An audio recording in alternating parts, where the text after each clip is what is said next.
ito ay may mga kapanayon tayong isang matanda na nagkagalang Dolores. Siya ay nakaranas ng maraming bulong at ngayon ay makakausap natin siya. Naniniwala ka ba sa mga bulong-bulong?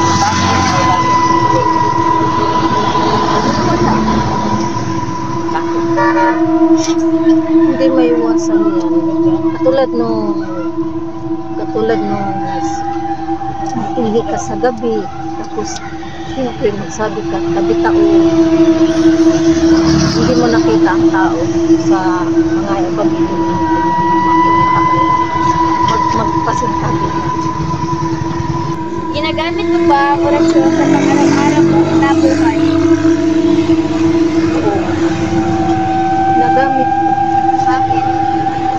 Para ma-adya ako sa mga masasamang espiritu at sa mga masasamang mga Anong taong ka nagigisang aglay? last 2019.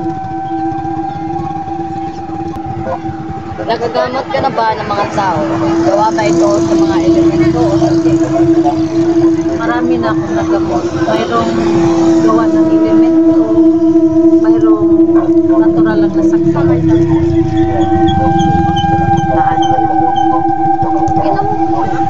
Ginamot ko sa mga espiritual at saka sa mga jupa. Isa ka ba sa mga taong nakakaranas tulad ng pagkakita ng mga elemento? Bakit? Minsan nagbugas ako ng mga pinggan sa may lababo. Nakita ko kamay na pumasok sa bibig na maraming balay. Kapriyata yun.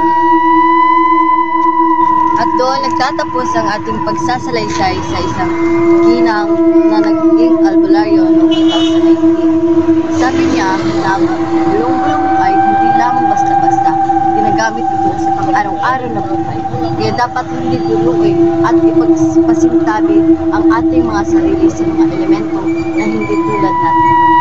Maraming salamat po sa inyong pagkikinig at pananood!